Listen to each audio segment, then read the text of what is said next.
a minute ago I was doing a post about embracing complexity, which you can find in my reel. But when I also ponder this, I realized that our attachment styles comes into play, and the stages of learning in those early years are so important. I don't know if you've heard of the 4 stages of learning.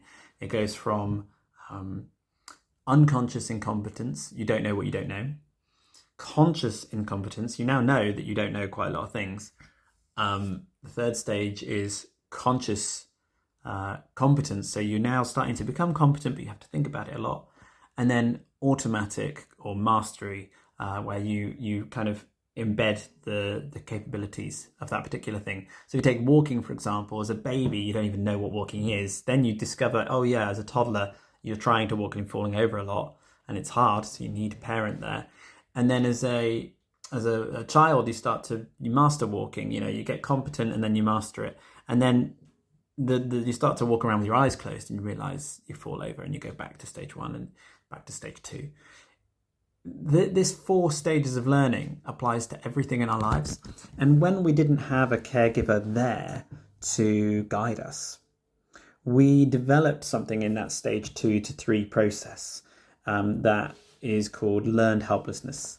We developed this idea that I can't do it. We developed this sense of hopelessness in ourselves and shame. And it's hard then to, as an adult, to take on tasks because you've got this idea in your mind that you're not capable. Because early on, there were so many things where you didn't have that helping hand. And so now we need to develop all these internal ways of helping ourselves to help ourselves. It's a bit of a weird phrase, but external ways as well, by finding the people who actually offer the support in the areas that we need.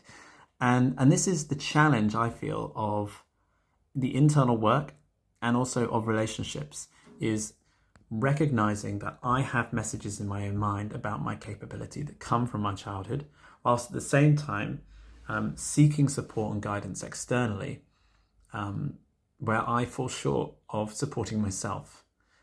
All of that comes with a shed load of shame that we have to deal with. So, sounds heavy, right? But I think there's something really powerful in acknowledging that these 4 stages exist, and that sometimes we've got to go back to stage 2. We've got to go back to the toddler stage to relearn a lot of the things and unlearn a lot of the lessons that we have learned.